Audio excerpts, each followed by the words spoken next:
Welcome to Behaviorally Speaking, Leadership for Changemakers, where we explore leadership as a pattern of everyday behaviors that build trust, shape culture, strengthen communities, and create lasting change. Every episode translates real-world experience into practical Monday morning moves you can put into action immediately. I'm your host, Dr. Esther Bubb, and this episode is brought to you by Esther C. Bubb AV Services. Today, I'm honored to welcome four remarkable leaders, Dr. Joseph Cautilli, Dr. Michael Weinberg, Valeria Pascale, and Lynn Santilli Connor, whose careers span psychology, applied behavior analysis, organizational leadership, education, and international systems change. Let's listen in.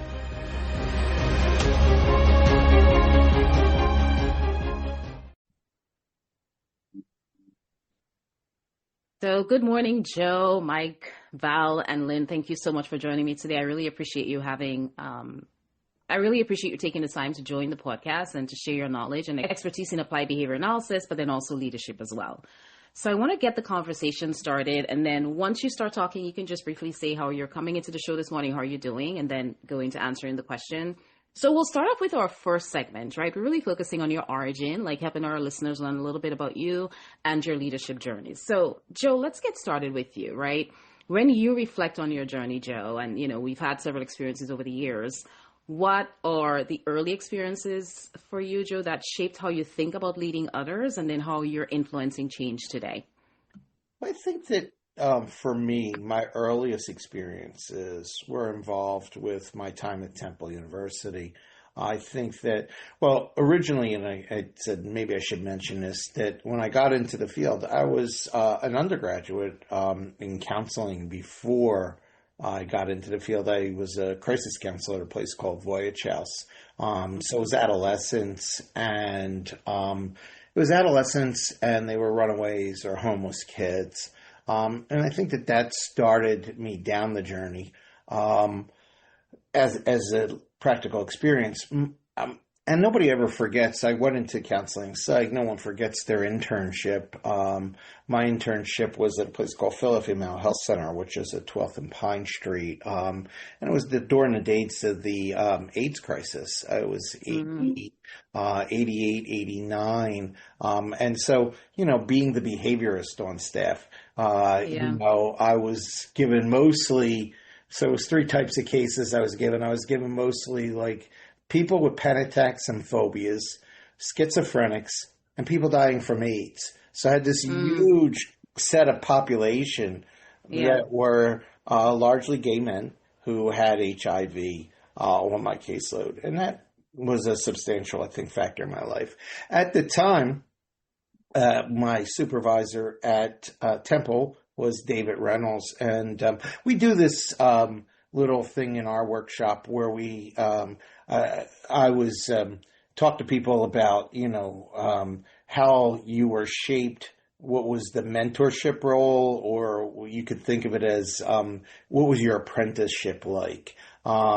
People often came up to me after workshops because I do a lot of history stuff on the history of behavior analytic models of supervision. And they would ask me, and I'd say, it seems like you're kind of down on this role as the apprentice. And I used to always tell them that, that I'm never down on the apprentice role because, the emperor could have never gotten to be the emperor if he was not an apprentice first and then killed his trainer. I mean, that's basically the whole model, Yeah. So I was never been about that. But I was on internship, and my intern supervisor was David Reynolds at Temple University. And he was the behaviorist for the counseling psych program they had, like Portia Hunt, who did Adlerian therapy. So they tried to line you up with the people who you were most aligned with. And he was a very fun guy. We do this, as I said, this apprentice kind of thing where you kind of reflect on so in counseling, they talk about putting on the clinical face. You can make yourself serious. And that's like an intentional shift to when you're being a clinician, right? When the person moved from just normal chat with you to actually therapy session has begun. Well, there's one for supervisors, and we call it putting on the supervisory face.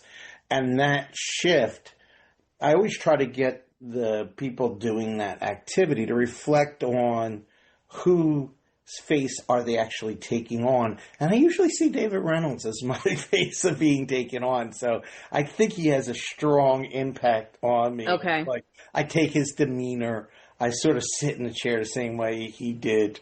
And then I think the core influences were when I got into just before I did a counseling internship, and then I did an organizational development internship with Sue Whelan, and we were at Germantown Hospital. And during that time, I was learning, how to do organizational development, not necessarily behavior analysis, team building, problem solving, a lot of that kind of training.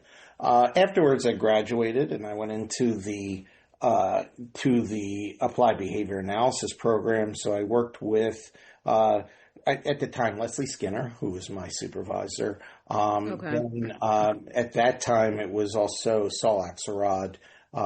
Don Hantula had a strong influence on me because of the organizational end, and Phil Heinlein. And a lot of our book, we'll talk about later, comes from influences from all my supervisors. Matter of fact, when we did the book, I try to tell little supervisory stories in the textbook because we wanted to get something that was more human. Who knows if it'll make the final cut from the publishing company.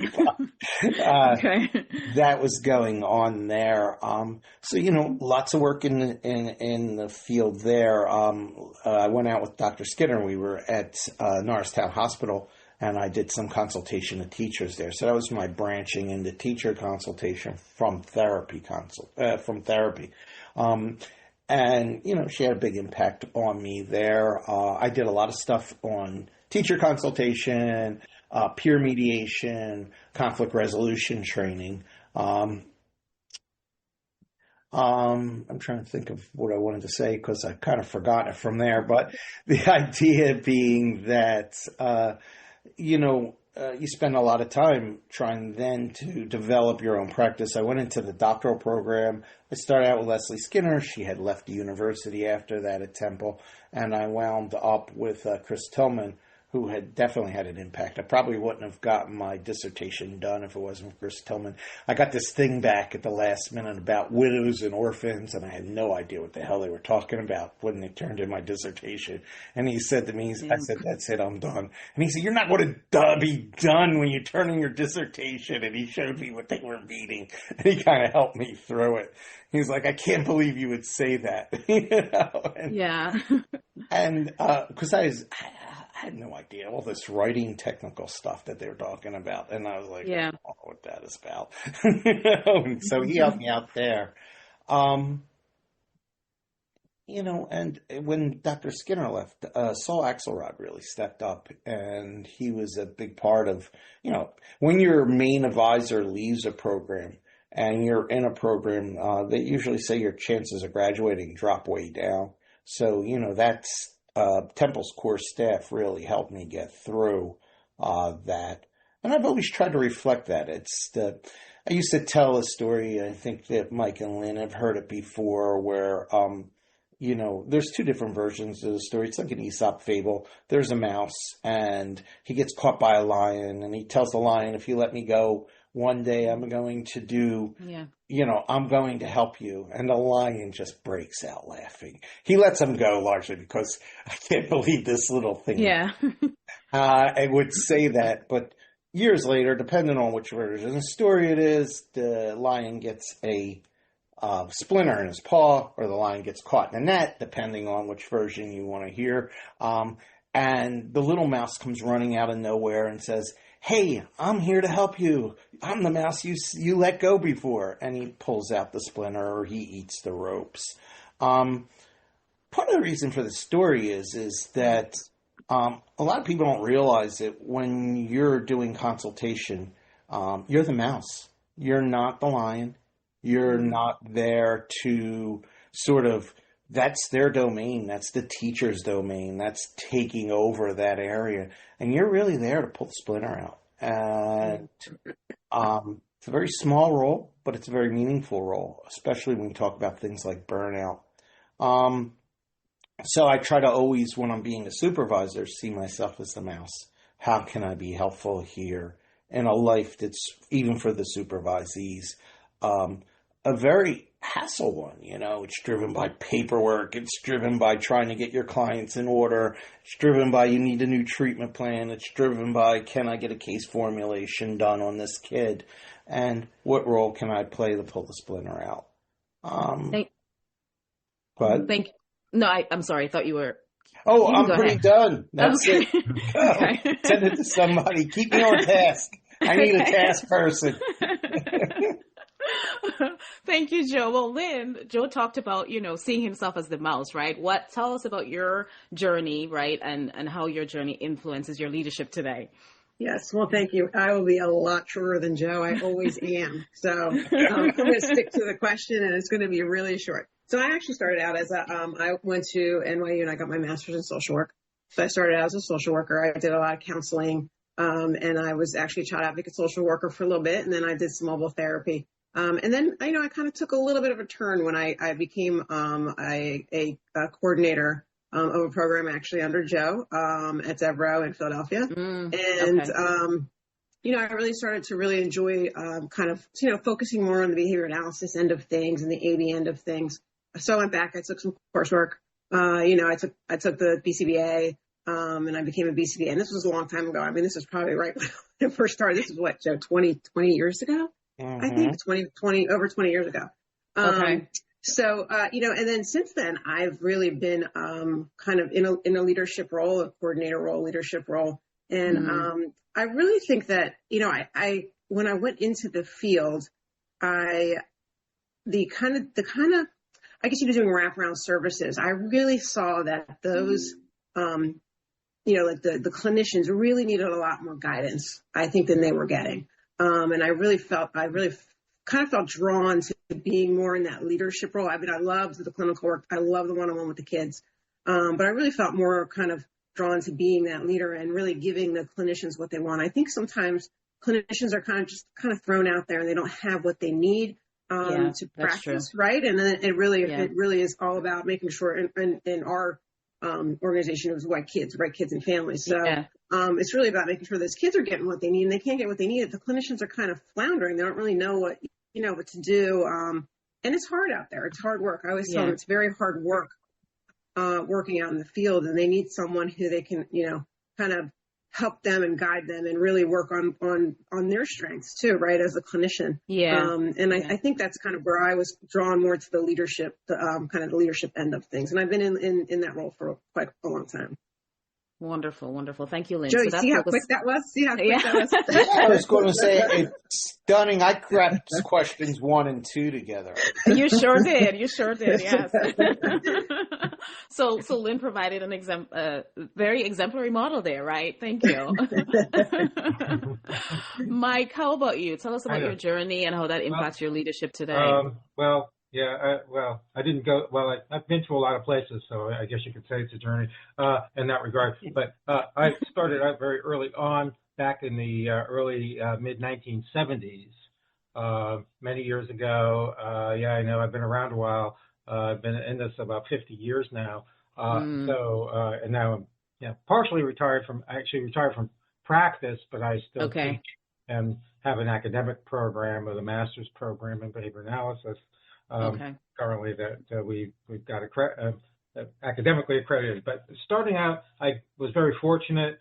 I was interested in psychology because I had a psychology course in high school and became very friendly with the instructor for it, who gave me a lot of guidance. And, I ended up going to Northeastern University, which I had no idea what I was walking into, but I walked into a world of behavior analysis that was very strong in the 70s. The chair of the department was someone by the name of Harlan Lane.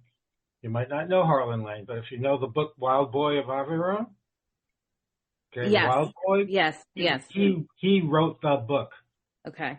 While I was there as an undergrad, and he had been a student of Skinner's at Harvard, so there was a big media junket, and we knew a dignitary was coming to the psychology department at our campus that day, and it was none other and a limo with all of the media press. It was a media frenzy. It was B.F. Skinner. And B.F. Skinner came over to do a whole kind of, media press and dog and pony show with Harlan Lane over the book. And it was just incredibly exciting stuff. And I'm like, they're very young, like barely 18, 20 years old or whatever. And I was like, what is this? And so, and I got to kind of see and meet Skinner and from there, and then became a student of Murray Sidman, who was out at applied setting at Fernald State School that some of you may know of back then. And he started up a behavior analysis program there. Sidman was really the person who developed stimulus equivalence, right? Okay. Yeah. Right? Yep. Yes. Okay. Now called, has all different names for it, but derived relational responding and all these fancy names. But no, Sidman called it, stimulus equivalence, and I was in the groundwork of that, doing some of the early research on it. So, and learned very, very rigorous and rigid errorless learning procedures. Sidman was very strict about that. If you messed up, it wasn't the client's fault; it's your fault that they didn't learn it right. As Skinner always said, the rat is always right. So, Sidman made sure that we did it correctly. We had to take a whole graduate course just in errorless learning before we were allowed to put hands on a client. Couldn't do anything unless we did that. Very rigid, shaping procedures, discrete trial procedures. We were in discrete trial 20 years before Lavas ever talked about it, for goodness sake. It was nothing. Yeah. He didn't invent it. He did not invent it. It was being done back in the 1920s, right? So it has a long history. He borrowed the procedure, but in any event, and sort of so Sidman, but he applied it to stimulus equivalence. And so you're doing match to sample procedures. And so from there on, and they started an ABA program. Folks came in from Kansas, Pete Christian, actually it is, started the May Institute, and a lot of his folks were working over at Northeast, and I was students of theirs, learned from that. And then Sidman sent me on to a graduate program that he started down in D.C., went there for a while, and worked in that program, Institute for Behavior Research. And then from there, I went on to a doctoral program at Temple University, which is where I met Joe and then eventually Lynn. And we've known each other for like 30 or whatever something years. And that was really my entree into the leadership, because I did home-based consultation for years in Pennsylvania under what was then called the Pennhurst Plaintiff Class. But, I ran around to all the homes and group homes and provided ABA services. There was no certification or anything, Right, yeah. Nothing. You just were right there doing it and doing the best you could. And then I became a licensed psychologist around that time back in the 80s and have been ever since. So we took that and moved forward with that. But once I was in the trenches for several years and a lot of challenges, once I moved into Devereaux, I quickly came into a leadership position, became clinical director there in Pennsylvania program, and then moved to Florida and became head of psychology and clinical services and behavior services in Florida program, and then just was overseeing all the behavior services in our residential programs, in our campus programs, in our school program. And then from there, really kind of learned a lot about myself, about how to supervise and what that entails and what's necessary. And then, also got involved in teaching for a long time. And these students who are coming in are just green, they don't know anything yet. So it's like taking a baby, an infant, and shaping them up gradually and teaching them the skills. And that's where we are with them. So, it's our responsibility as leaders to pass that forward and teach them skills. And that's what I enjoy doing. I really like it when the student finally figures out, when they understand the basic principles, they understand functional assessment and how to ethically and using evidence-based practices provide the correct intervention. And once they have that aha moment and they get it, I'm like, I did my job. This is great. To me, it's very reinforcing. When the students finally get it, I say, I've created a behavior analyst. but that's the beginning of it.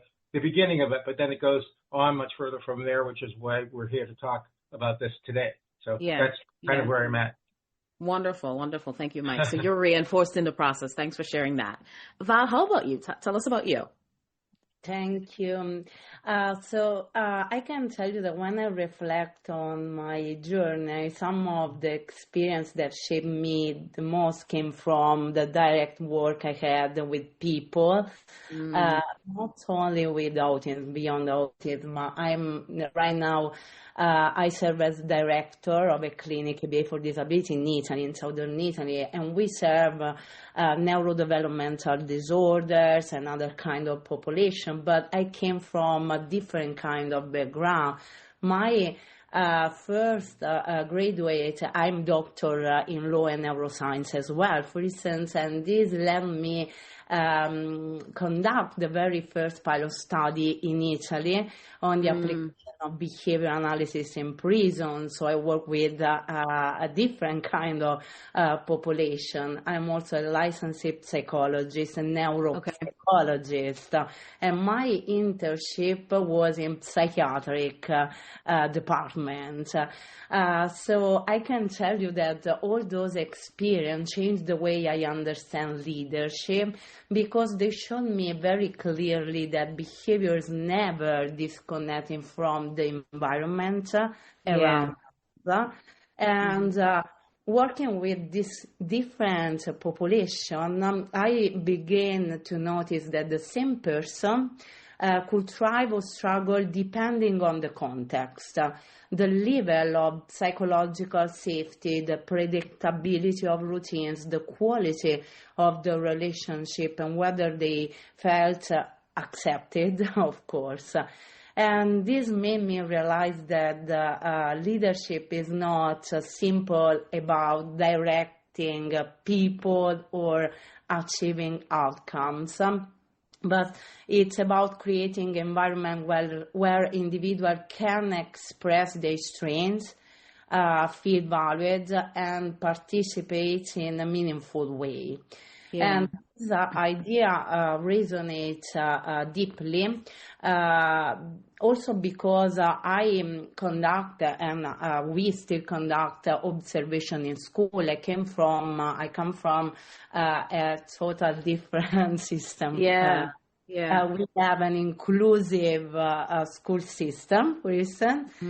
And I start thinking that inclusion cannot exist only at the level of policy and intention. And if schools or disability services want to be truly inclusive, the environment must reflect shared values such as collaboration and trust. And I also learned that leadership can be expressed in like small everyday action, like adaptive communication, creating consistencies, empowering others, and helping people feel seen rather than judged.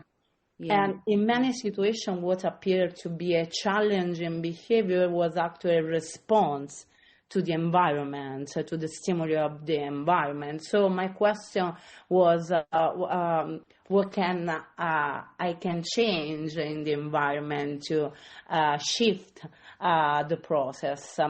And this is why I believe that effective supervision systems are essential, where supervision is not only about accountability, it's also about creating space, problem solving, professional growth, and shared responsibility.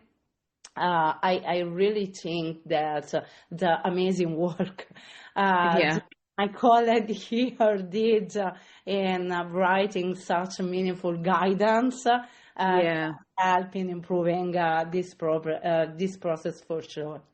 Yeah, wonderful. So Val, Joe, Lynn, and Mike, talked about people that they met along their pathway that influenced their journey today and their leadership on their view on leadership today. I'm sorry.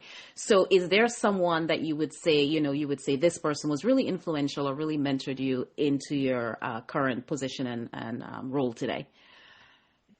Thank you for this question. I realized that what left a lasting impact was not regarding the mentors in my life left to me, but how they behaved, how they shape environments, communicating, reinforcing others. And one of the most influential figures is, I didn't have the chance to have him, meet him in person, but Audrey Daniels, it's someone that really fascinating me, because it really shaped the leadership process and what we have in behavioral term. And he's and one person, for instance, that directly impacted my journey for sure is, because it is still in my journal, is Vincent Carbone. I learned a lot from him. I will be always grateful for his guidance in the very early career. His clarity and consistency had a strong impact on me, and I learned from him the importance of remain precise, supportive, even in complex or high-intensity situation. And his professional competencies and personal attitude really shaped how I approach supervision. I want to mention 3 other persons. Another person is John Gershaw. I continue working with him, and he really helped me in understanding better how to guide the team work with very high risk of severe challenge behavior. He worked mainly with adults in residential setting, and I learned a lot from him. My doctoral program at the Chicago School, and my dissertation is in task clarification and performance feedback, for instance, and who really shaped me and my ideas and guide me through the knowledge of leadership is Dr. Tyler Ray. He expand my understanding of organizational behavior management, leadership system, supervision, and performance feedback. And of course, I want to highlight, finally, but not for importance, Joe Cautilli had a particular transformative impact on my thinking, to be honest. Meeting him was a turning point in how I understood behavioral science beyond clinical application. Converse with him helped me see how foundational repertoires can be built systematically, and how scientific principle can be applied far beyond one's comfort zone into leadership, education, and organizational system. I want to really, again, highlight that their book on behavioral supervision model addressed significant gap in both behavioral literature and applied organizational practice. What I found particularly valuable is that they translate behavioral analytic principle into concrete supervision model that can be directly applied in real organization setting, and I can see the application beyond the U.S. Something that we can apply internationally for sure. Yeah, I love to hear that too, coming from you, Val, particularly because I'm also international. I'm originally from Grenada. So it's always good when we have resources that extend beyond the borders of the United States. So thanks for sharing that. Yeah. So let's move into the meat of our conversation, supervision as a leadership. So Lynn, right, your upcoming book that you're co-authoring with Joe and Mike centers on behavior analytics supervision. So can you tell us about the book, the problem it aims to solve, and why this conversation matters, for leaders beyond our field? So I think, the book, and it is, we originally had called it The Big Book. And we did change it because the publisher had wanted it changed to The Comprehensive Book. But I really do like The Big Book because it's a big book, and B, it covers a lot. But it covers so much about like starting about from, building the relationship, and then even repairing that relationship. You know what I mean? I think a lot of times that's not really covered, in terms of what happens when that relationship kind of goes south, and how do you build that? And I mean, it goes from burnout, right? I mean, a big problem in our field is burnout. I mean, I read these Facebook posts, and it's just, it's amazing how often people are talking about burnout. And across, right? I mean, we just talked about this. Mike just mentioned this, even amongst the RBTs, right? Not just amongst the BCBAs and the clinicians.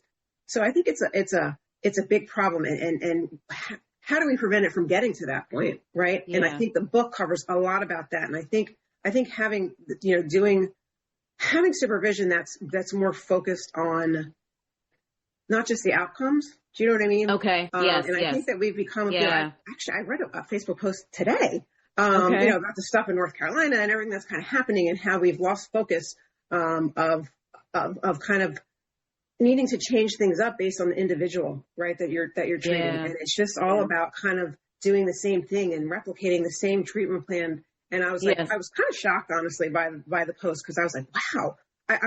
I mean, because that doesn't happen, in our organization, of course, but like when I was reading that, I was like, wow, that's happening more than you think it is out there. And so anyway, the book kind of covers all of these things to address that, right? So that doesn't happen. Yeah. To give your supervisee the tools that they need, and really to see where your supervisee needs assistance, right? Breaking it down, doing the functional analysis on your supervisee, and breaking it down into kind of really where they need to focus. And it can expand beyond outside. It covers all kinds of supervision. It's not like just behavior supervision. And I think that's really where the book is going to. It's going to hit. It hits a lot of things. And again, it is a big book. And it is comprehensive. And I think that people can kind of pick the book up where they need to. Right? They can kind of pick it up wherever they are in their kind of supervision journey and in being a supervisor. I always say in this field, a lot of times we just promote people to be a supervisor because they're good clinicians.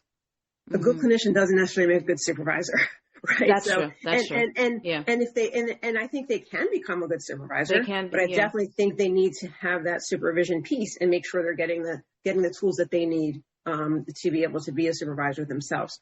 So again, the book covers a lot, and it covers a lot of kind of meeting your supervisee where they are, knowing what their learning style is, and looking at different learning styles and how they learn. So it's, again, it covers a lot. And I know Joe will talk a lot more about that.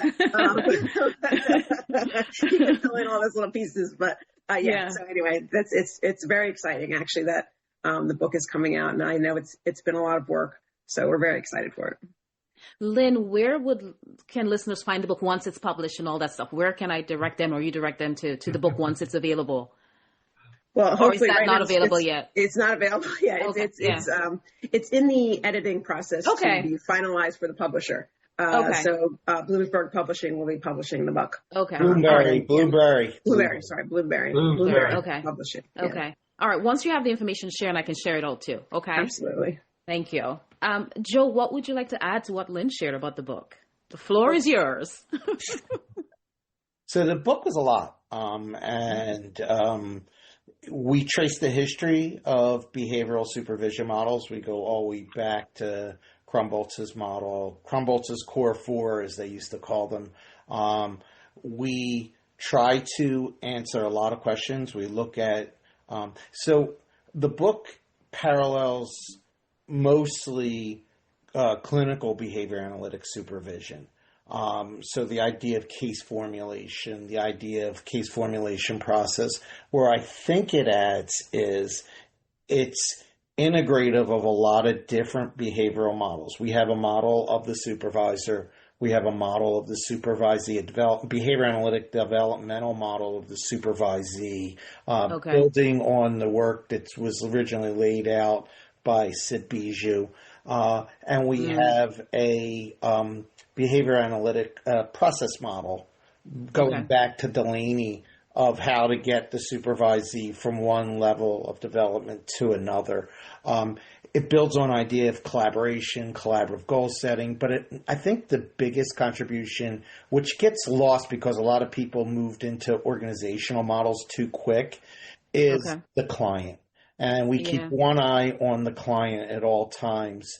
And if you see, we have the book's flooded with, largely at the publisher's request, but the book is flooded with application scenarios. In other words, case studies that are in it to see how to apply these techniques. It takes a molar and a molecular view of functional assessment. So Okay, great. it's looking more broader issues. It looks at ecological factors. Don Hantula did a paper not too long ago where he talked about that there is a difference between applied behavior analysis and organizational behavior management, largely making the argument that the ethical codes for behavior analysts don't apply to people in OBM because they're separate fields. OBM's concerned with beyond ABA, behavioral economics. It's got influences on behavioral systems theory. It's got influences from general evolutionary theory.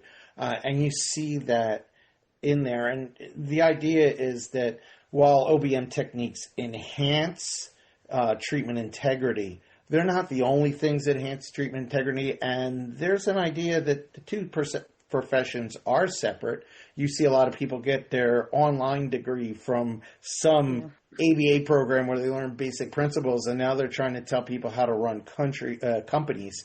And that's kind of a sad way that things are going, and that gives bad name to everybody.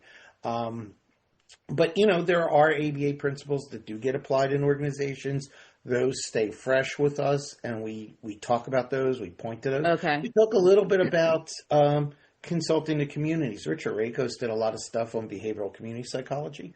I think that when we talk about the supervisor, our ecological model of the supervisor, we actually add two things to the literature that I think are very important. We do two interteaches.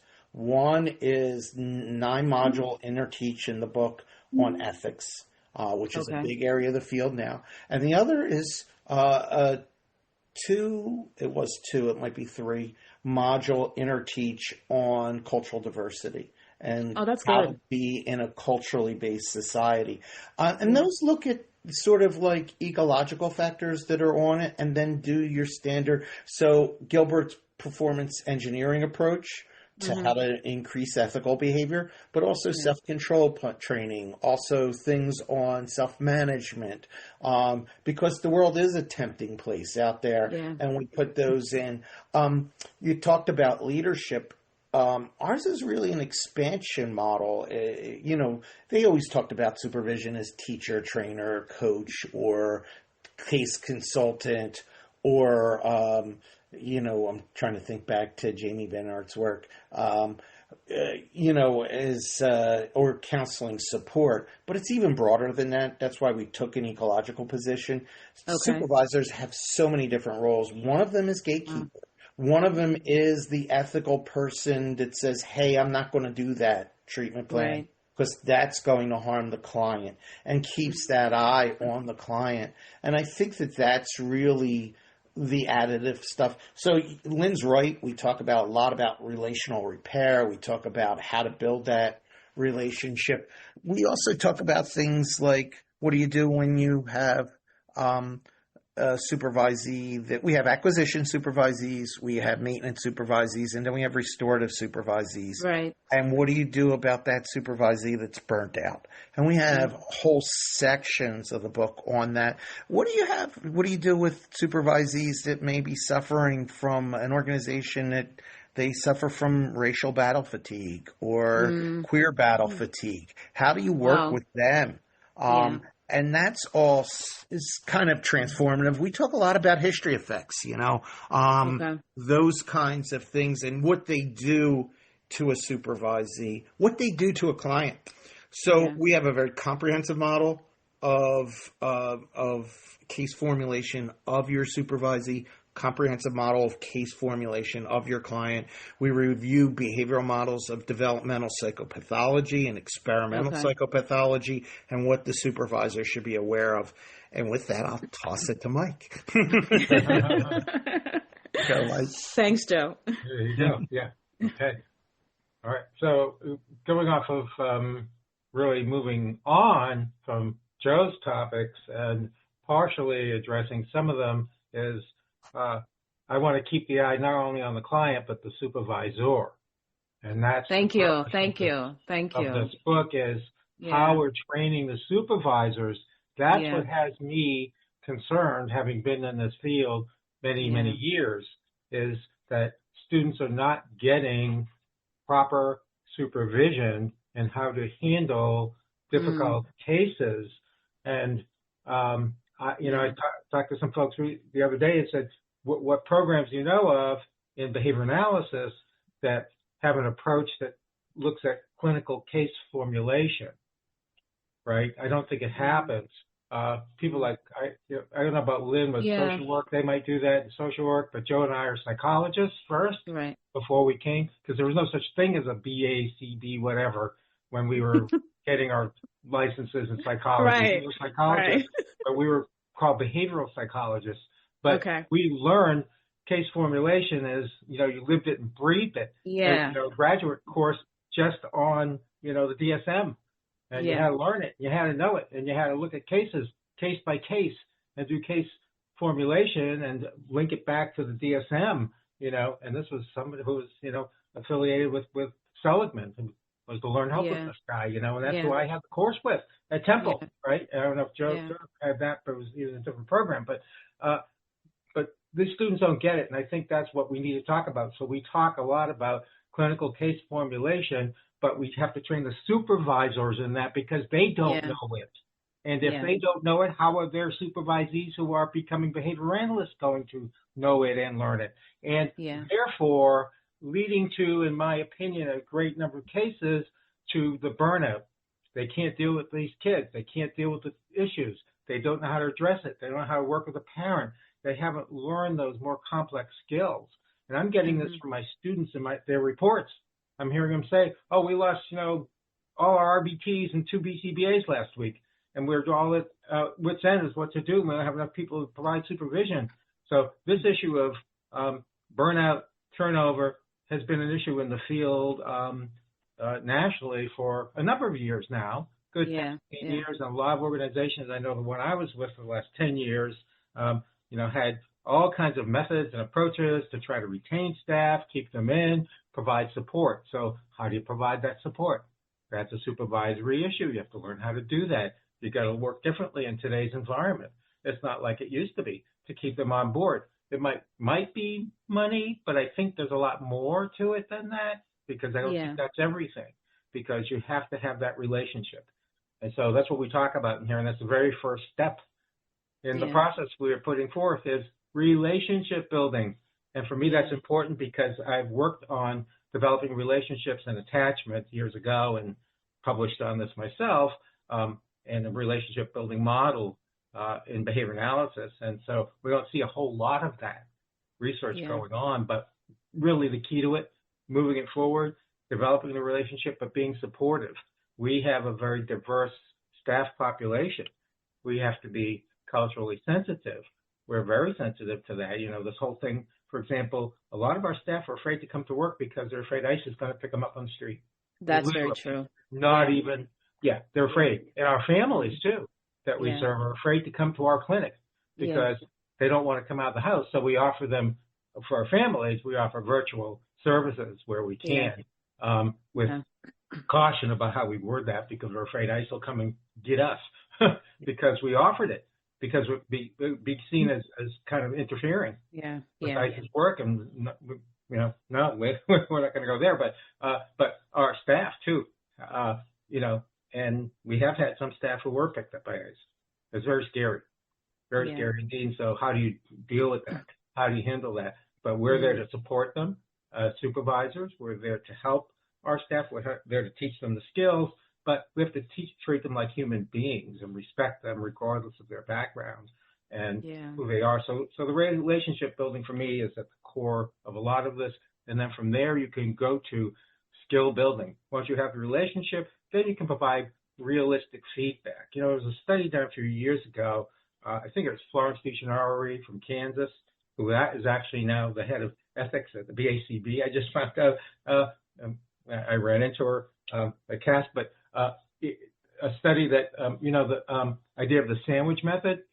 Yes. We talked about, Denny, you say something nice, then you slip in a little comment, and then you go back and say something nice. Yeah. Well, she did a study, and guess what happened? guess what the results of the study were? She published behavior analysis in practice. They're saying, nonsense. Exactly. Stop treating me like a 2-year-old. I'm an adult. Give it to me straight and move on with it and stop the baloney. Because this is just, and I won't say the words here, this is just ridiculous, and stop the nonsense. I want to know the truth. I want it straight. I want to learn and stop all this malarkey, because there's no, and so there's no evidence for this stuff. So I think that's very compelling. But what allows you to do that, and the work I did previously on relationship building and attachment, is you got to build the relationship first before you can go there. Then you can give honest feedback. We've done this to clients who are severely abused and neglected. And once we develop a positive relationship and reestablish attachment, we can correct their behavior. Stop going in the corner and whacking your head. Come on over here. We're going to go out. Let's go in the community. Now, let's get out of here and have fun. And as long as you have a relationship, you can speak to them. So this can be with the most difficult clients, and you also want to treat your staff and supervisees and people you're training and overseeing the same way, with respect and dignity.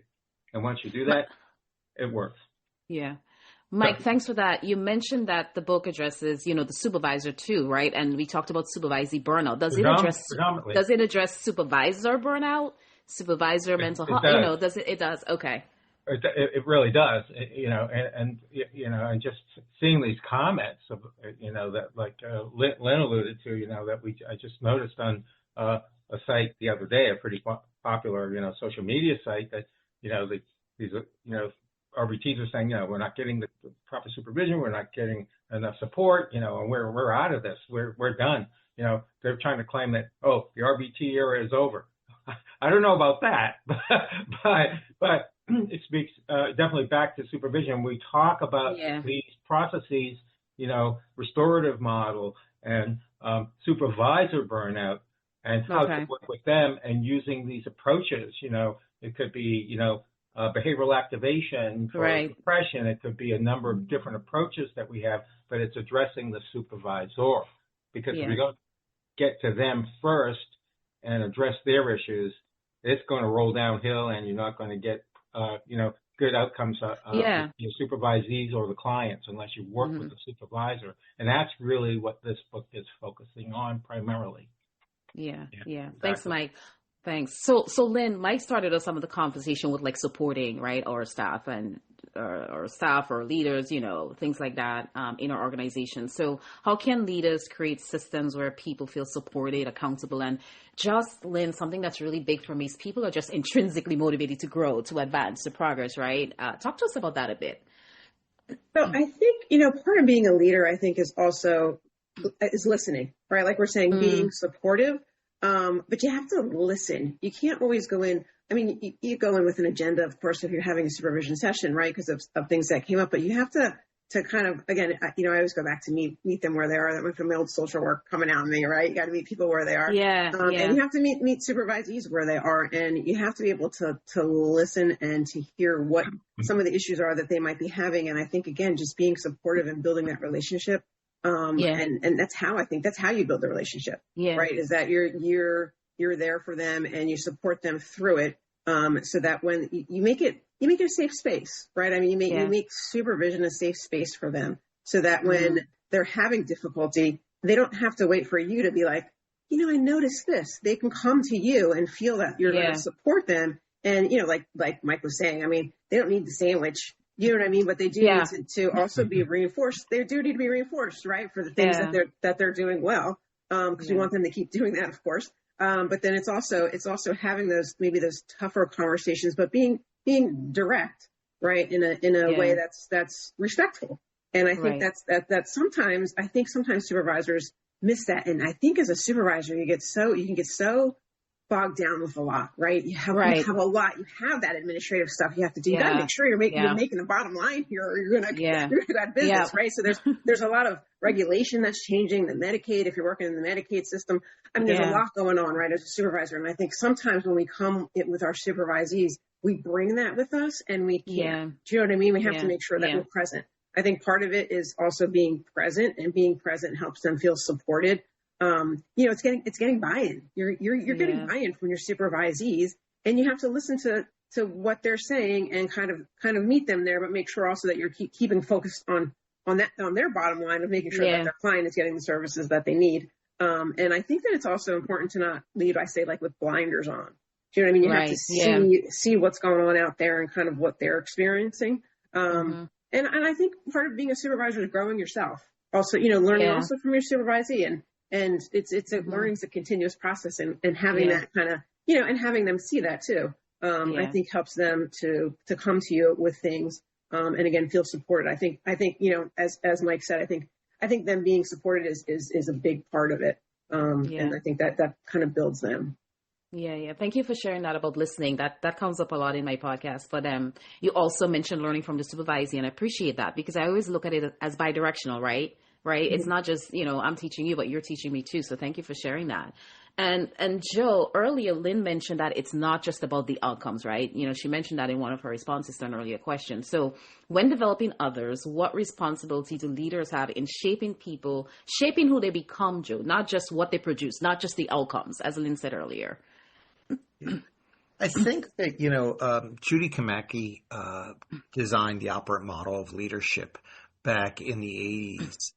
And what her argument made simple, and I'm sure I'm going to get some email about this, is that a supervisor is always aware of the contingencies acting on their supervisee.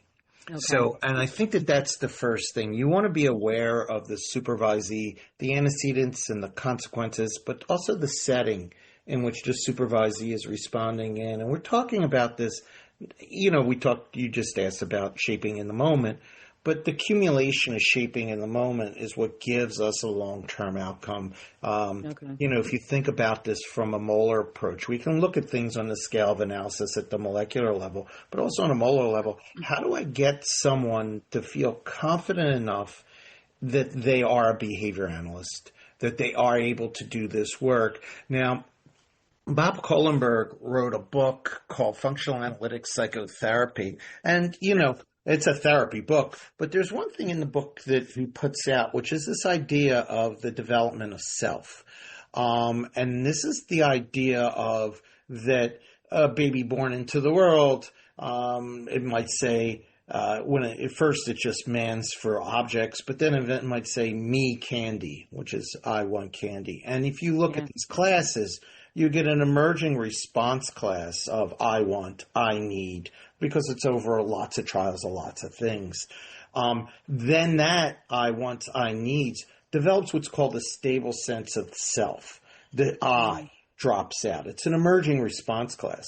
The same thing happens with our supervisees. You ask what we shape. We actually shape if we're doing it right and we're not inconsistent in our reinforcement. We will get a stable sense of I'm a behavior analyst. And so the idea that we want is them to feel confident with that. And a lot of our supervisees come in with the idea of, some will come in with the idea of imposter syndrome. I can't tell them about my bad or else I'll fail out of the program or they'll fire me. But really, we're supposed to be cueing responses that are signs that this is a safe place to share. This is a safe place where you can say, man, I really screwed that up. And I have a lot of cases I really screwed up in my life. So I can really empathize with that. I've made a lot of wrong turns. That is part of this developing, when we talk about shaping, this sense of I. Unstable sense of I leads to a lot of fear. I'm going to be found out. Oh my God, I gotta hide it. I can't trust what I see in the data because the eye of seeing has been messed up all this time. And the idea is you then produce a supervisee that's frightened, a supervisee that's timid. Now, we talked about burnout a minute ago, but in the assertiveness literature, there's a ton of meta-analytic studies done with nurses, not with behavior analysts. But assertiveness was Volpe's baby. It developed out of his book on neurosis. It is a behavioral technique where they're, training people to use that I message. And they're showing much more commitment to the field, substantial dropping in burnout. Again, this whole idea of that you could prevent burnout by making sure people feel assertive and heard. And that's a piece of what we're doing. But I think the goal there is to how do we get this molar thing of behavior analyst. We also talk in the book about a lot of molar issues. A lot of people talk about particular skills for developing communication, and that's great. But we also have a section on tone, right? Okay. Tone of the supervision session. Those kinds of elements that are more molar talk about reinforcement density. They talk about what the punishment density is. That, I think, has been missing from the literature for a long time. And so we talk about, things in the moment. Does he use a tack man procedure? Does he do a tack pause procedure? And, of course, that's it. And maybe those moments-to-moments set up an overall tone. But maybe the tone is also set up by other factors. And we try to kind of talk about this idea of reinforcement density, this idea of punishment density. Do they want to run away from you and avoid supervision? Or are they looking to come to supervision? It's not saying that Joe doesn't say anything bad to supervisees. It's saying that that's in a tone of an environment where they feel very supportive.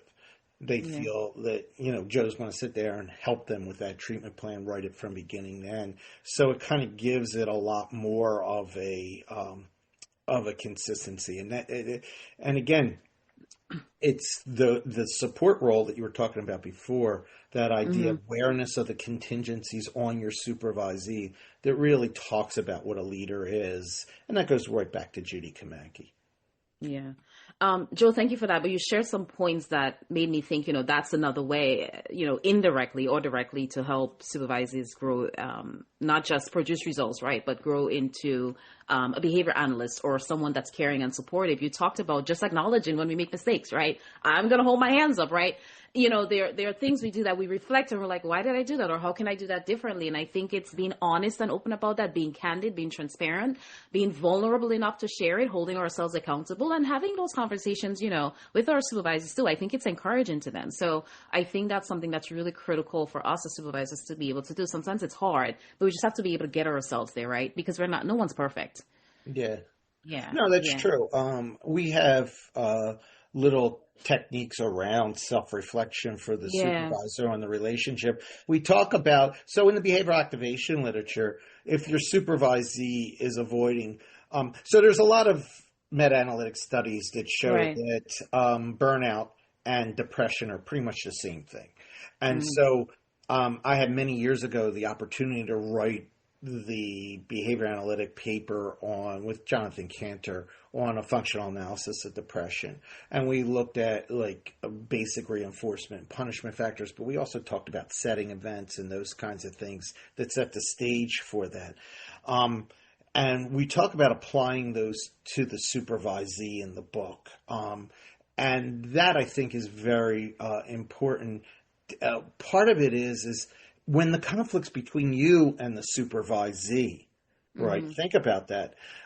There is a literature base on how to remove that from you and the supervisee. So we kind of went to the behaviorists who were working in couples therapy and drew that out. But there are techniques like turning the problem into an it, and where you speak about it as if it's not happening between you. It's happening to you, rather than either one of you is trying to cause it. So the idea might be, when we get into this situation where there's a deadline, I feel the need to push you, and you then feel, by getting pushed, that you're kind of standing still, that this is something that's not something you want to hear. And I'm wondering how we move past that. So you take the problem, you turn it into an it. There's another technique that comes out of the behavioral couple literature, Neil Jacobson's work, called empathic joining, where you actually join with the supervisee. And in this particular technique, the idea is to say, I can see it from the supervisee's eyes. I am aware of what's going on, and I'm letting them know that I see this from their eyes, because I'm not perfect. And the idea is that I can see your piece. And we also do the standard conflict resolution skills. And we have a section in the book that says end it, don't mend it, which is if you keep busting in the relationship, there's some couples. I went and I saw this Netflix show, something bad's going to happen in the end, and it's a series. It's basically draws into people's fears about marriage, and she's going to die on her wedding day if she's not marrying her soulmate. And the one thing, the whole series is not worth your time to see, but it's just it's typical wedding anxiety stuff. And there's one scene though where all the bad crap's happening to everybody except this one couple who's been this like nasty to each other couple since the beginning, right? He says to her at one point in time, because they've always decided they're going to be honest with each other. He says, I often have dreams about hiring somebody to kill you. And she turns around and she says to him, see, that's the whole problem right there. I feel sad for you because you dream about someone else doing it. It's like him in a nutshell. Instead, he couldn't even take responsibility to have it that he killed her. But they turn out to be the soulmates at the end. Yeah. And so it's kind of like, it's kind of like there's this weird dialectics in our society that teach us things like love is never have to say you're sorry. That was if you ever saw, God, what the hell was that movie from that? Love Story. That was a love story. She's dying of cancer. It's 1970. I think it's Ryan plays the guy in that, and she says it. Ally McGraw, she was a great actress. She says that to him, love is you never have to say you're sorry. Well, 2 years later, the same actor, Ryan, is on a plane, and Barbara Streisand says to him, they're making up after the thing, and she puts her hand on his and says, love, I've heard love means you never have to say you're sorry. And he grabs her hand, he says, that's the stupidest thing I ever heard. So there's that dialectic that goes on about all these kind of relational things. And a mature person can handle all of that. And they can handle the inconsistencies as long as the tone of the relationship and the tone of the supervisory process is one that I have your best interests at heart. I'm not here to hurt you. I mean, I may have to tell you the best thing for you to do is leave the field at some point because, that's, some people should. Sometimes it is that. Yeah. Yeah. Some people should not be in the field. And sometimes you have to tell them that. And that's a painful thing to do in supervision. But the idea is to kind of get to the place where you've done as much as you can. You've shown that support as much as possible. I hope I answered your question. Yes. Thanks, Joe. So Val, what are your thoughts on what is your responsibility in shaping who people become, right? Not just what they produce. Okay, it's hard to add something meaningful after the response. But I will try to say something. I understand that. Okay. In my experience, leaders, supervisors have a profound responsibility, I guess, not only as you reflect on what people produce, but what they become within the environment that the leader, the supervisor are creating for them. So in my experience, sometimes I notice that when you supervise someone, he feel like you are judging him for something that he is doing in the wrong way. So they feel like in no safety environment, and the relationship, making a great relationship in which everyone, as Joe said, someone should say to someone else that maybe this is not the field for you, but the way that we use the word, the communication that we have has an impact on the life of the other person. And this is a very big responsibility. As I learned that people develop differently depending on whether they feel safe, respected, empowered, or included. And this environment that the supervisor creates influence their confidence in what they are doing. And and their motivation in improving. And as soon as they feel that we are, I say we because I supervise a lot of team and students as I'm teaching in different master degree right now. And I always say something that one of my colleagues said before, maybe Lynn highlights something very important. We have to understand that everyone can learn from the other, and it's this dependent from the position. Even I am the supervisor, I can learn through the supervisee. So this increase the motivation from the other to push themselves more. If they feel that they have something to say, and it happened to me. I'm here talking in this field because I was, of course, lucky to meet people who listen me.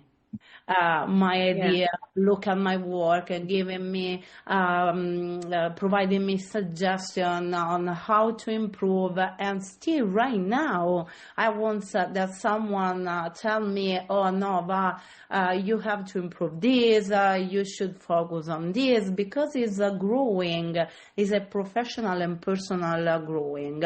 And I guess that this applies not only to individuals receiving support, but also to professional working within the school setting, the healthcare setting, and any kind of organization. And this reflects how much is hard to be a good supervisor if we think about all these responsibility and how is hard to hear from who we are supervising. And for this reason, I really think that leaders have a responsibility to model the values they want others to embody. People learn not only from a formal training, but through observational model that everyone can give to the other. And we can look on how a leader communicates, how a supervisor responds to challenges, manage relationship, and treat others under pressure. Because sometimes we work in environments where we have to decision making very fast, because sometimes challenging increase and we don't have time. We have to be the supportive people, the problem-solving people, and it's very hard. But we can shape modeling all this kind of behavior, modeling the great communication, and also ultimately the culture that grow within the people. As I am international, I really had the opportunity to collaborate with different group of people from different countries, and I'm really glad that they include a cultural responsiveness module part in this big book, because it's very important to adapt our behavior to what affect a specific environment and shape values such as respect, inclusion, collaboration, let people be more reflective and confident in their own environment as well. Wonderful. Thanks, Val. And, Mike, in that response from Val, I heard, she didn't say it directly, but she talked a little bit about helping others find their own voice, right? So I'll give you an example. So I was recently doing a check-in with a special education teacher, and primarily in early intervention. So she was like, Esther, on my caseload, there's a student that engages in challenging behaviors. So we're going to have the IP meeting, and, here are all the things we're going to do. So what should I write in the IP? And I put it right back to her, like, well, what would you say, right? So it's that whole concept of adaptive leadership, helping people find their own voice, use their own voice, right? Think in their own terms instead of replicating, my style or the leader style of thinking. What are your thoughts on that, Mike? How do you help people find their own voice and put things in their own words instead of saying, what would Mike say? Yeah, well, well, if you're talking about an IEP, you have to get the team's input first of all. Right. So, it's not our role to decide what should be done and what to work on. That is the role of the team, the guardian or parent, and the individual. That's where the idea of assent comes in as applicable. Yeah. Currently, not, there's some questions there, but if the individual is able to identify reasonable areas that they want to work on and don't, we need to listen to that.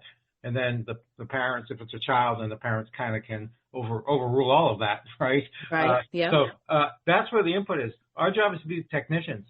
We're technicians. We provide the evidence-based technical methodology for making it so, kind of like, on Star Trek, make it so, and we do that because we have the technical expertise. That's where we come in, right? Oh, Joe likes that Star Trek, analogy there, but, I talk about because that's where we're at. So your voice is telling people, well, here's how I would recommend going about it once they have the knowledge and skills, that they've learned on evidence-based and best practices.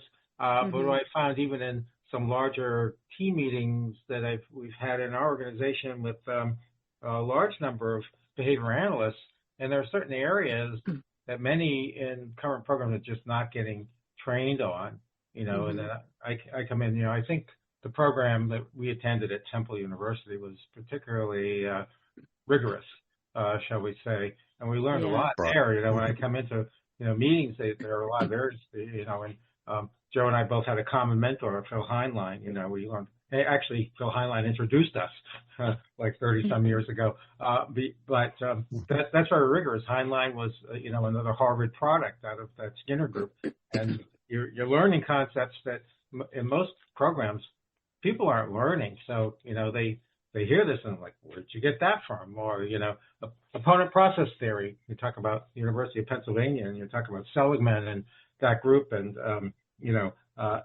opponent process theory, and learn and those concepts, and people don't know what you're saying. So sometimes it's a matter of dispensing or introducing the information, giving people information, giving them resources, and where to go.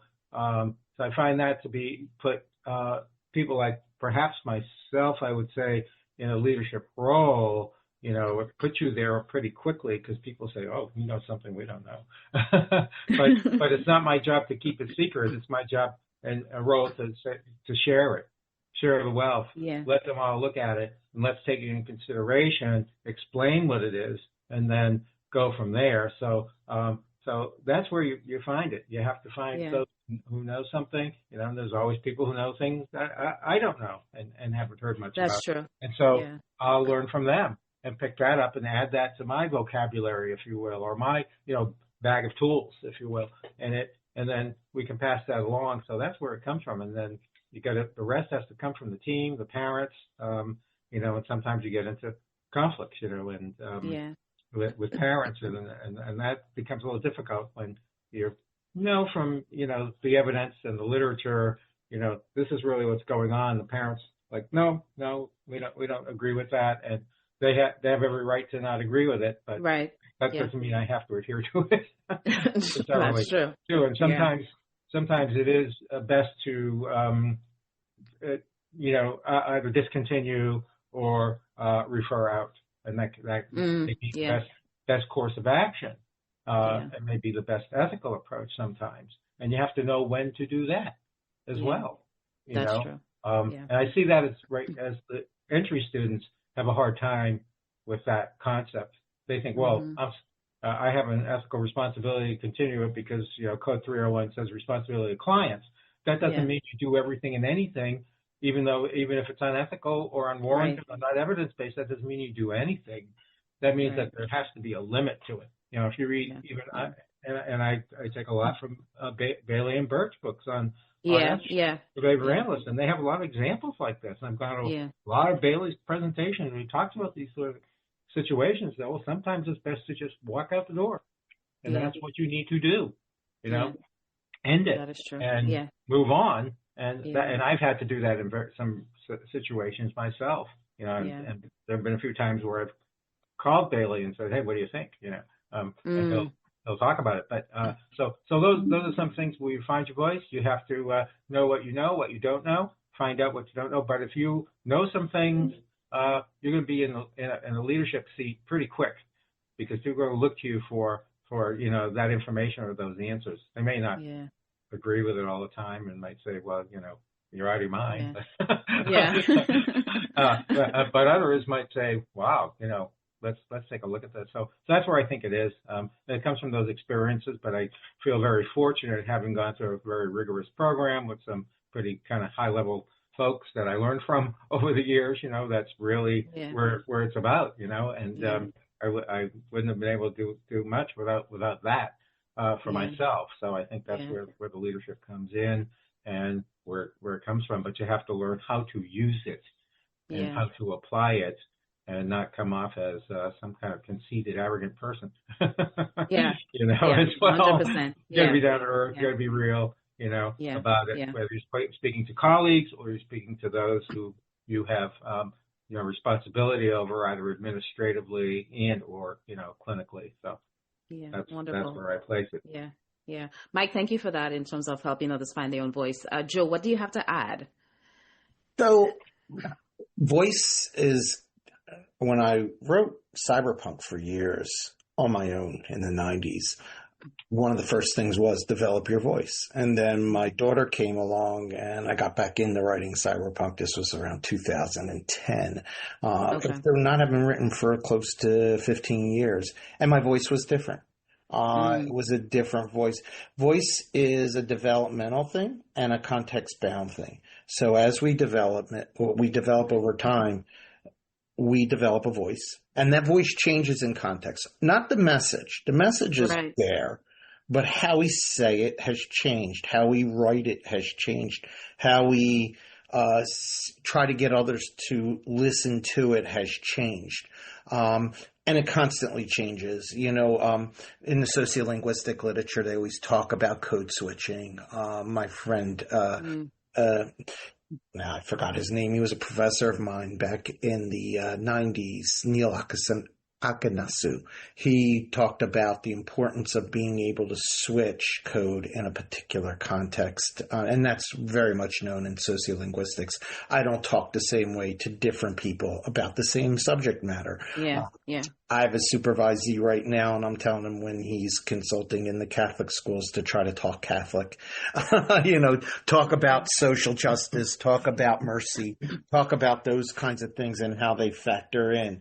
As a consultant, you learn that you adjust your voice based on contextual factors of the teacher. For example, you're consulting to a teacher and, we give a lot of examples in the book about, you're consulting with a teacher and you want her to focus in on this one child and do this reinforcement program with the child. And this is a teacher that focused in on a child, maybe in her early days of her career, lost control of her class, and had to even have the principal come in and help reestablish control. She's got a lot of fear, of putting in your procedure, and you have to give her a veto power. You have to give her a chance to talk about, how she's worried that this is going to happen, and you have to hear it. Everyone has a learning history. You have to be aware of that learning history. Contingencies have shaped their life as much as they've shaped your own life.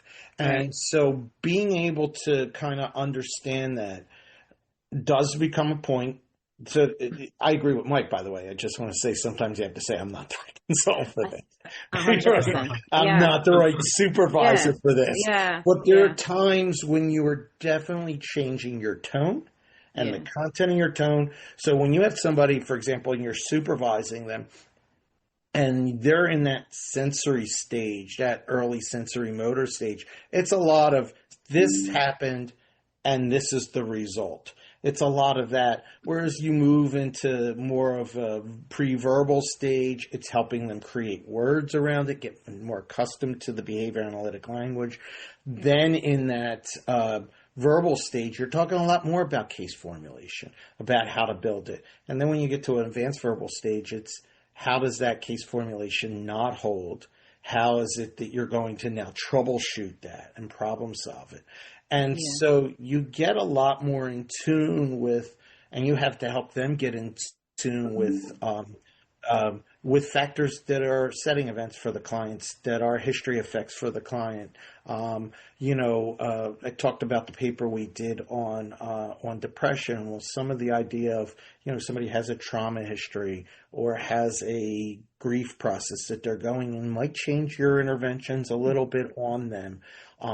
And how you also discuss it with the teacher. You have to give priority to some of those issues. When I worked as a compassion fatigue specialist for a while, and that's one of my certifications, we spent, through PESI, it's not a hard certification to get. Don't think you have to die to get it. It was pretty easy, pretty straightforward.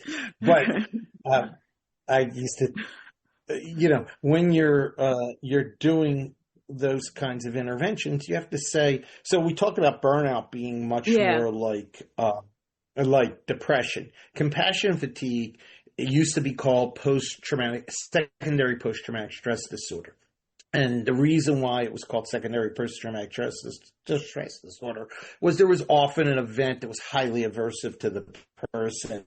And that's one model of it. There's also a second contagion model of compassion, which is everybody talks bad about the clients. So I'm going to talk bad about the clients too. That leads to a dehumanizing of clients. So there's two types. But if we talk about the first one, you have to start to say, wait, there was this really aversive punishing event that suppressed their compassion behavior. And we know that if you remove some of that, you can then get some rebound and reinforce caring behaviors. But at the same time, you have to be aware of the idea that I may have to address that, especially if you're a clinical behavior analyst. You have to address those kinds of things. So it's broadening their case formulation when you get to that stage 4. And your voice changes.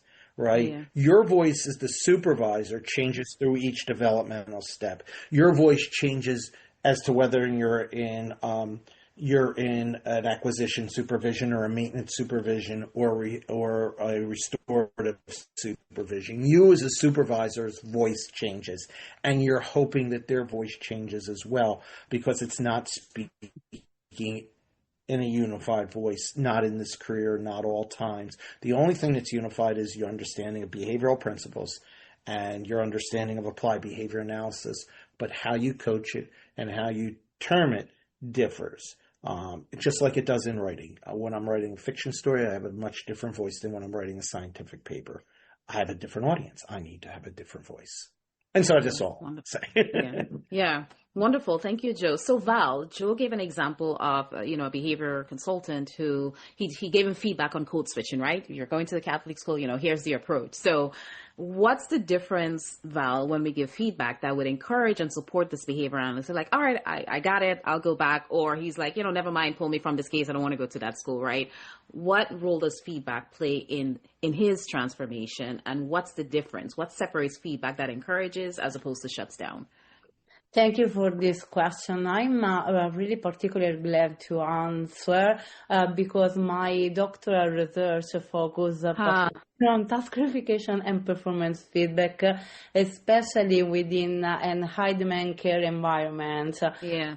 I had the chance to guide the group in a very big health department here in Italy, and through both research and practical experience, I became interested in understanding better how feedback influences not only the performance, but also the motivation, the professional confidence, the emotional regulation, because the high risk environment really can, we talked a lot about depression, and anxiety, and overall the quality of the care people provide. So I really believe that feedback plays a fundamental role in transformation because it shapes the learning, self-awareness, and also professional identity. In many ways, feedback communicates not only what people are doing, but also what the organization values. what I noticed working with some group is that the people who implemented the procedure were really always scared to hear about what the supervisor will say about. So they were scared, but not enough to pay attention on preparing, for instance, the environment, reviewing the procedure, organize the setting materials that they need. So when they were concerned about the consequences without thinking about the antecedents, they should make it. Okay. And as soon as they received the feedback in the supervisor, my work was to evaluate the quality of the supervisor. It was like a multi-tier design, so a multi-level. We try to see if the supervisor change their way to provide the feedback, because sometimes the feedback were like quick and just corrective. Never specific. And on the other side, the supervisee were like, okay, also today again, I made mistake. I was wrong. There was nothing good. So they felt like they were very deprived from reinforcement from they did, that we reflect together, and this is one of my big reflection on how is important. Even we have to provide corrective feedback to identify at least a very small things that we can reinforce. And when we say something is good, we have to be very specific, referring to that person. Val, you did a very great work in putting the book on the table because he could see the table. So being very specific, and at the same time, corrective feedback is equally important for growth.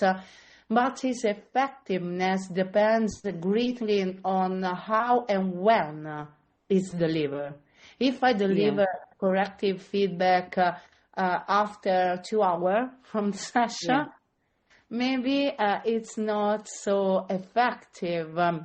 And what separates feedback that unlocks growth from feedback that inhibits, it's often the relational context in which it occurs. People, I notice, are more open to feedback when they feel psychologically safe, respect and supported rather than judged. And this is where leadership becomes essential, and our the great supervision can help in creating the right emotional climate, if we can define this way, where we can provide the behaviorally feedback that contribute to the growing both professional and personal for this person. And I also think that effective feedback reflects a broader value-based approach, because it's not about just, as I said, correcting mistakes or improving productivity, but it's also helping people develop reflective skills, confidence, awareness, and competencies for sure. Thank you so much, Val. So, Lynn, Val's addressed feedback. She talked about delayed feedback, feedback in the moment. She also talked about psychological safety. So can you talk to us about your thoughts on feedback, how we can encourage people or how they might shut down? And then can you link psychological safety into your conversation? Yeah, I mean, I think it even, started from when even Joe talked about stages of development, right, for the supervisee, knowing what stage they're in, and making sure that the feedback is kind of in line with what stage they're in, right? Because if you're too far advanced, you're not going to understand it, and if you're too basic, so it needs to kind of make sure it's in line, right? And I think it's also that's Right. part of knowing your audience in a way, right? I mean, in the book, we talk about what's called anchored feedback, right? So you're basing your feedback on specific observable behaviors, right? So that it lands, right? You want your feedback to land. And I think like when Valeria said about specific feedback, that helps it be specific, so they can get something from it.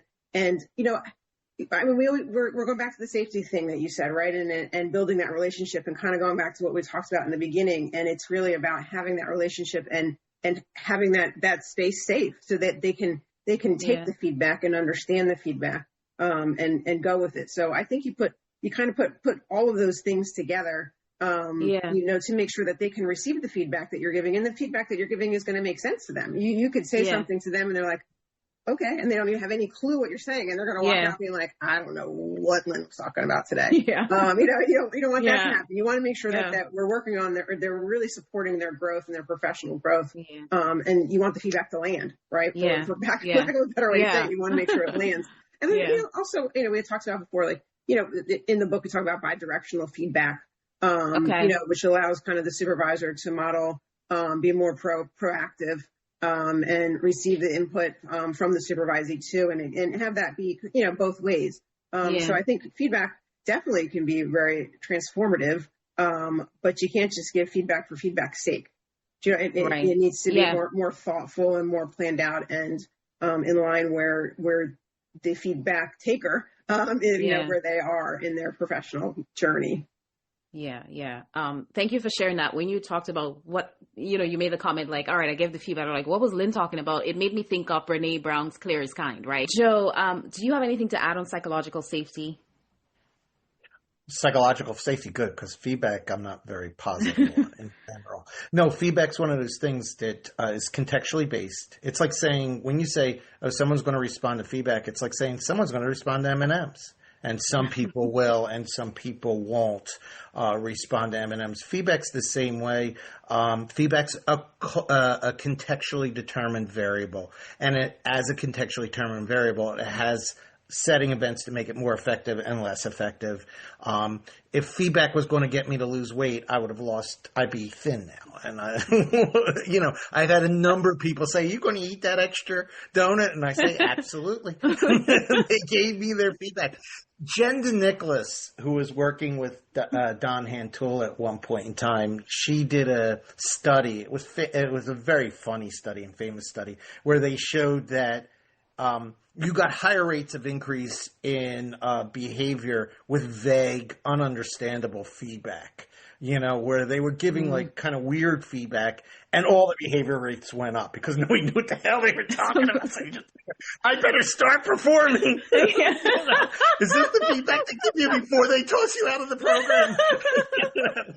That kind of thing. And so you get like higher rates of the performance. So I think there's an over-reliance on feedback. And to show you how down on them, I'm going to tell you about supervisors suffering from a thing called feedback fatigue.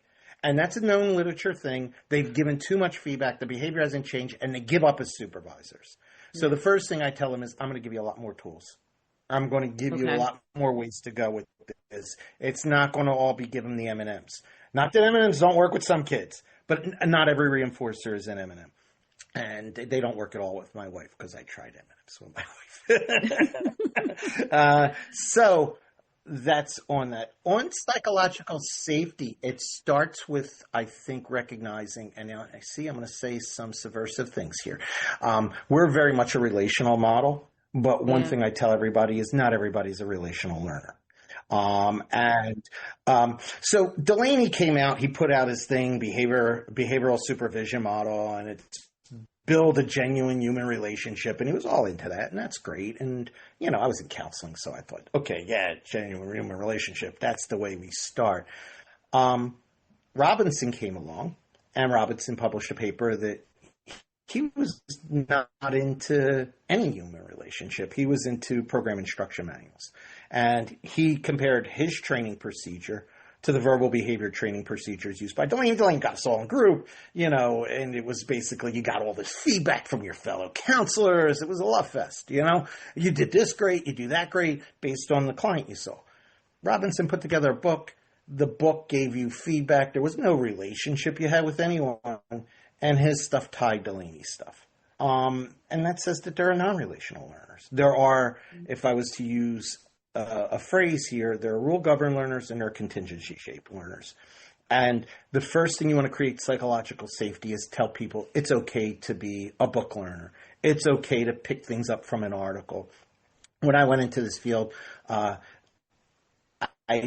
don't know if it was a joke or if they were serious, but I was a new guy, so I followed anyway. They told me read an article a day, a chapter a week. So every day during lunch, I read a research article about, something in counseling or something. And I carried that through my whole career. And so I can understand there are some people that are non-relational learners. They get an idea from an article. They go in there. They do that idea. They probe it out. Mike and I, we did back in 2017 for the Pennsylvania Psychologist, where we did a look, because counseling and psychotherapy are heavily dominated by this idea that it's relational, and that's selection bias. The people who don't want a relationship don't come to your friggin' counseling session. They don't want to be part of you. That's not the same as the people who work under you. Some of them will be relational, hopefully the majority, right. And some of them, so I sell my books, and some of them will not be relational at all, right? Some of them will not be relational at all. They will be people that have to learn from the rules, and they'll study the books and those kinds of things. And I think that that's what comes down from research. Like I said, when we did our thing, we were talking about, in the article we did was on do-it-yourself mental health. And the idea is that if you look at the literature on people who had minimal contact with therapists but used training materials, oftentimes you find that those effect sizes are exactly as the same as those who go into therapy. And so the idea here is there are relational learners and there are non-relational learners. And you have to respect that going in. So that's your first thing of safety is I respect you. I see you. If you're not a relational learner, let me give you an article to read on this, and we'll talk about the article next week. So the idea is respect that difference going in because people are different.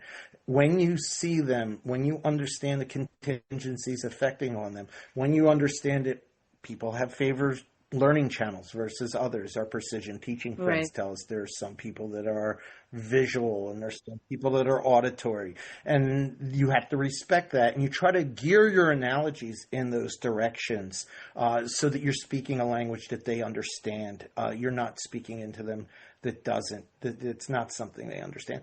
And people are all kinds of crazy different. Even people in the same community are crazy different. When I was a young kid, I went to a lot of punk rock shows. I was heavily involved in Philly hardcore community. And you had the punk rock kids, and then you had, for a few years, you had what was called the new romantic kids. And, punk rock is get real, be your person, right? Be who you are. You see that new romanticism, before it died out and became goth, was basically be as unreal as you can. It's a tough world. Be as unreal as you want to be, right?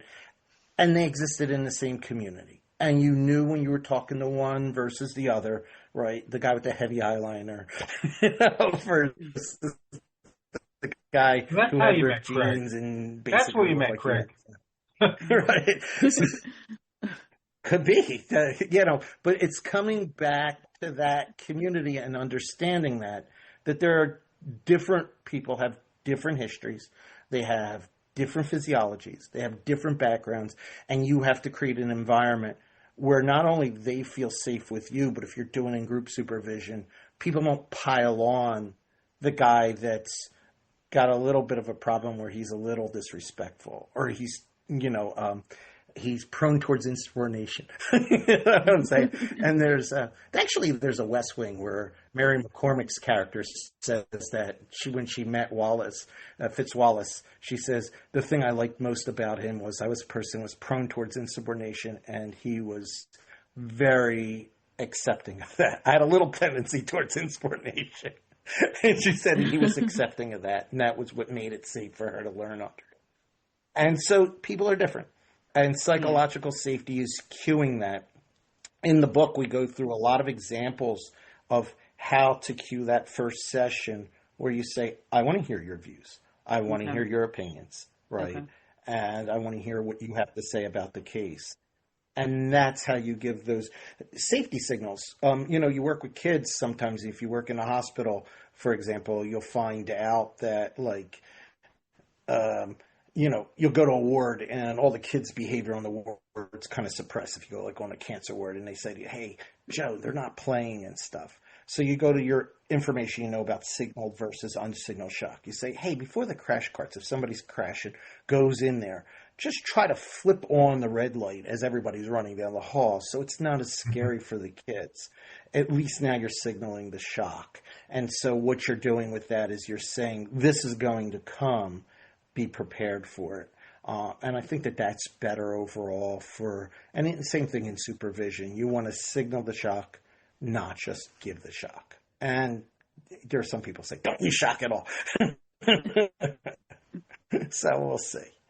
Yeah, that's true. Thanks, Joe. Did I answer your question? I always feel like I don't know. You did. Yeah, you talked about psychological safety. You started with feedback, and then you then went into psychological safety. So yes, thank you. So Mike, let's start to close the conversation out, right? Let's talk about thoughts for the future and personal application. So Mike, what gives you hope about the next generation of leaders in America and beyond? So and I it's just that Joe just raised so many red flags for me about that whole issue. Just to comment, because I did a lot of work. I did a lot of work some years back on attachment theory, and a lot of times today, just to comment on this briefly, but we hear about the common term used amongst the behavior analysts is you want to have rapport. Yeah. And I'm like, no, you do not. No, that's the wrong concept. I can have rapport with my neighbor 3 doors down. Does that mean I have a relationship with him? No. You want a relationship with the families. Yeah. Your client. When you go in and you do, the priming and you go in and you do pairing, right? Yeah. What's pairing all about? Pairing, well, it comes from Skinner, really. When you go in and you're establishing yourself as a conditioned positive reinforcer, you're establishing yourself as a positive reinforcer. That's relationship building. So when you say rapport, no, you're not developing rapport. I hope you're not, because that's the wrong thing to do.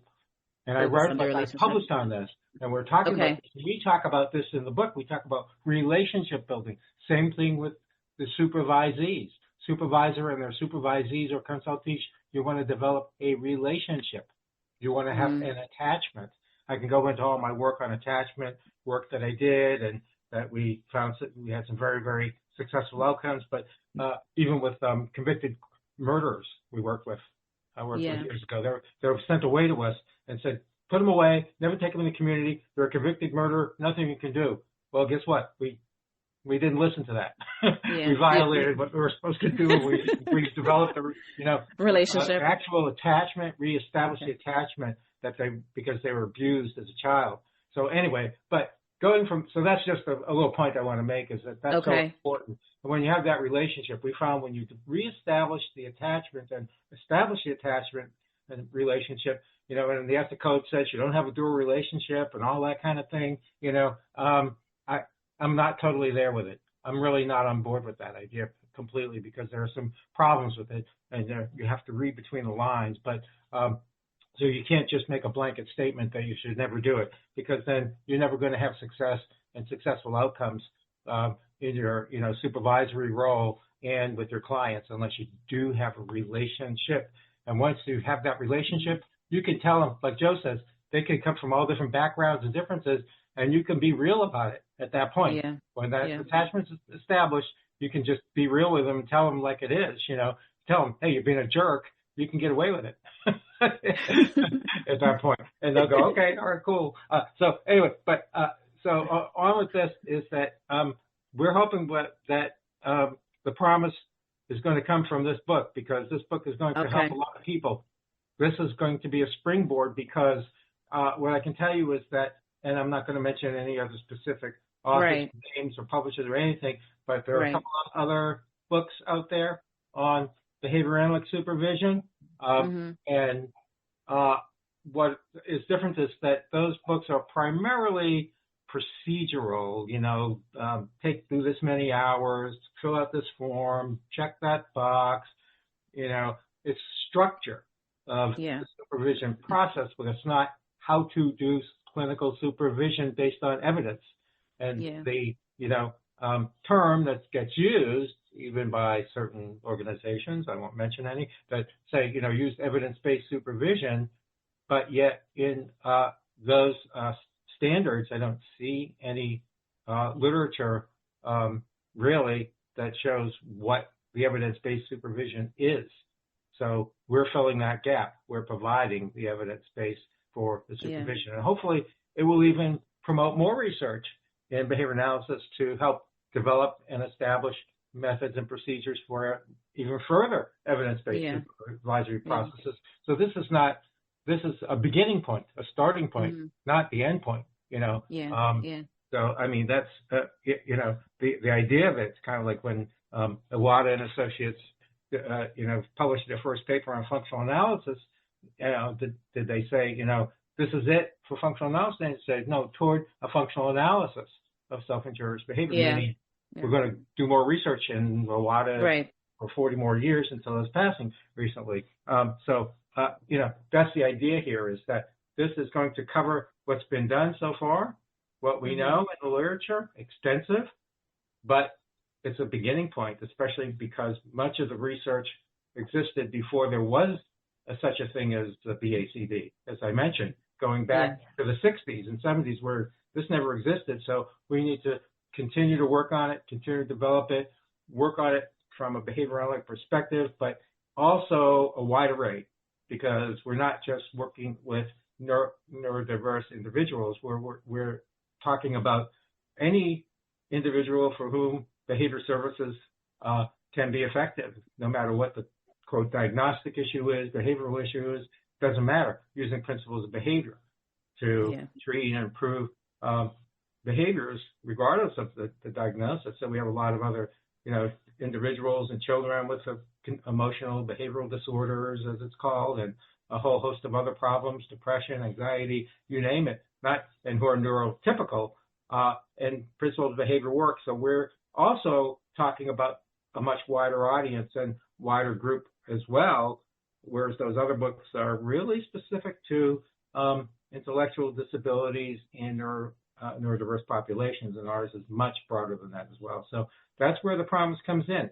We have here a great starting point, and that if people work on this and we can get the model out, then we can have promise for effective supervision, effective practice, and effective intervention, and going down the board. But you got to have, ethics really is in there, evidence-based practices, and effective supervision. And so that's really what we're at. So that's, for me, is where the hope is. Yeah, wonderful. Thanks for sharing that, Mike. I'm truly looking forward to purchasing my copy of the book once it's published, because it lends itself to every single thing we talked about today. So I'm really looking forward to that. Val, what gives you hope about the next generation of leaders in Italy and beyond? Thank you. This is very important question for me, because it's connected deeply with both my professional journey and my personal values. Over the years, as I told you, I've worked across many different contexts and systems within individuals with different levels of disability, within schools supporting inclusion, in workplace program, applying behavioral approach such ABA within prison.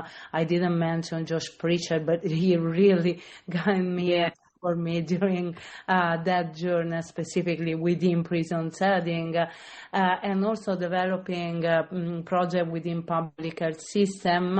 And because I am in the advisory board of IBAO, I had the opportunity to work internationally with collaboration.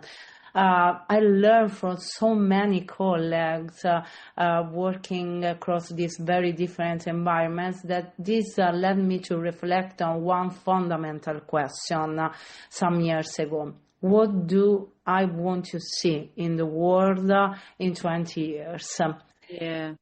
My question was not only centered on more technology that help and maybe can guide our decision making, performance, or productivity. What I realized, I truly hope to see our system guided by shared values, mutual respect, inclusion, human dignity, system where every person can participate meaningfully and respond to the environment according to their own characteristics, skills, ability, and ways of experiencing the world. I really see the next generation of leaders placing greater attention on what we said as my highlight, collaboration, relationship, as Joe highlighted, Lynn as well, psychological safety, and social responsibility, because there's a growing awareness that supervision is not only about the authority or achieving outcomes, but about shaping great models to improve the system and organization. And I'm not just reflecting on Italy or US, I'm reflecting internationally, and we really have to push for a biz model that are more focused on relation, person-centered and values-based approach. Thank you, Val. So on that note, let's have you start with our closing question, right? So what is one Monday morning move you would leave us with, or leave our listeners with, Val? That's one thing they can do this week or tomorrow, right, to shift how they lead that could create this big ripple effect in their environment. If I had to identify one intentional Monday morning move that could create the biggest ripple effect in organization, it would be that we can create system where we can listen and recognize contribution first, and responding people without judgment. This is what I immediately told, recognize other contribution and learn from other contribution as well. I love that. Recognize from their contribution and learn from it as well. Thank you. Mike, what would you close us out with? What would be your Monday morning move you would suggest? I'm just 100% with what Val just said. I mean, okay. That's kind of where I was too. Listen, get together with your folks, and then just have a discussion, have a chat, maybe discuss a case, and then collaborate and listen to everyone's input, and then be respectful to their input.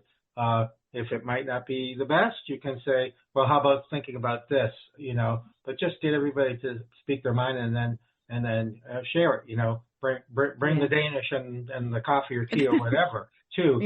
That helps. A colleague of mine had said whenever they went into an IEP meeting, they always brought the donuts, so that there was a way to put, forth a positive kind of statement that this is going to be an interactive process, and we're going to share this together, like breaking bread together, kind of like a biblical approach to it. Which is what it really is, breaking bread, right? So it has that context. And I know for that person, that's where he's coming from in it. So it sets that tone for the meeting, and bring it, because even if they're not eating it, it's the point of it that counts, not the actual consummation, but, the fact that they're consuming of it, but it's actually that you brought it. So do that, be respectful, listen, and start having honest interactions and chats and discussions. And I think that's your starting point.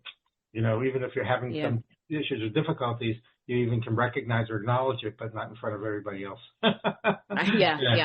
Necessarily. You might want to have a private discussion about that, but they'll respect you for that as well, that you didn't out them in front of everyone.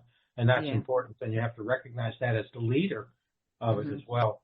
So just have those chats and discussions, and that's the way to move forward. That's just the starting point, but that's a good one.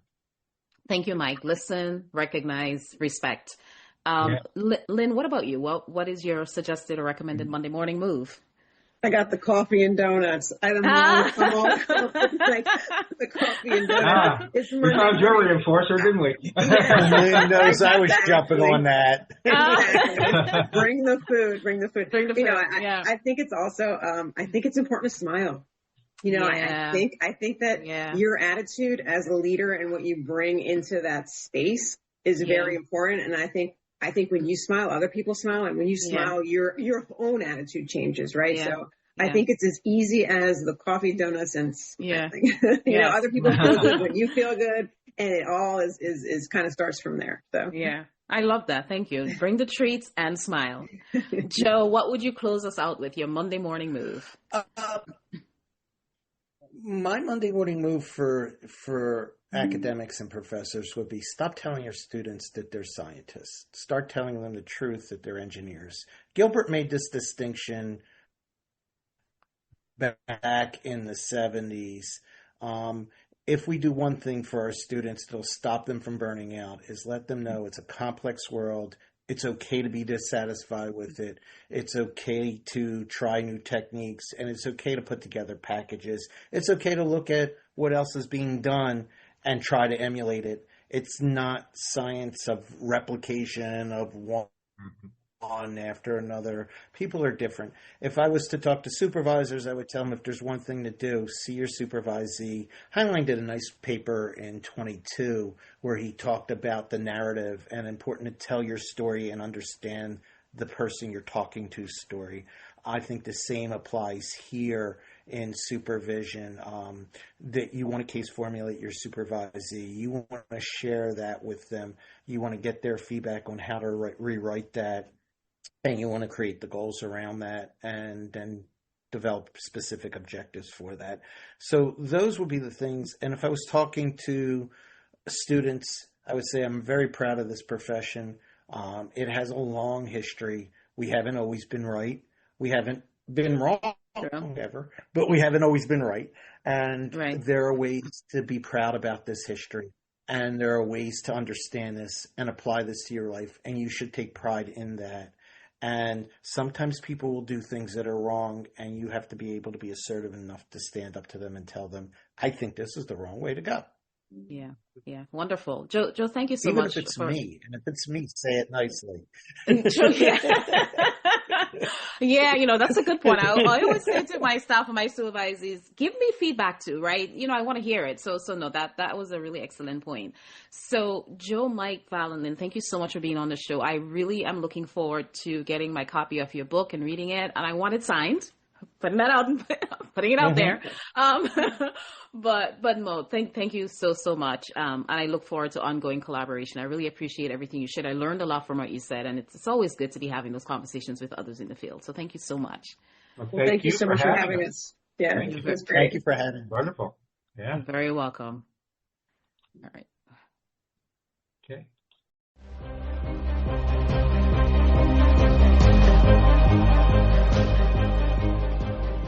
Thank you for listening to Behaviorally Speaking Leadership for Changemakers, and to Dr. Joseph Cautilli, Dr. Michael Weinberg, Valeria Pascale, and Lynn Santilli Connor. Thank you for sharing your wisdom, your experiences, and your commitment to developing leaders who strengthen people and systems. Throughout today's conversation, we were reminded that people flourish when leaders intentionally design environments that support success. Whether we're supervising a new clinician, coaching a team, leading an organization, or supporting a family, every interaction is an opportunity to reinforce growth, dignity, and trust. If you have a story about leadership and behavior from your community, we'd love to hear it. Share your story with us and continue the conversation. If this episode resonated, share it with a colleague, a mentor, a supervisee, or an emerging leader who is shaping change in their own corner of the world. And check out our companion blog, Behaviorally Speaking Insights for Changemakers, where we'll continue exploring today's conversation and translate behavioral leadership into practical strategies you can implement immediately. For leadership, coaching, organizational consulting, behavior-based professional development, and training, visit Esther C. Bubb ABA Services. This is Dr. Bubb. Thank you for tuning in.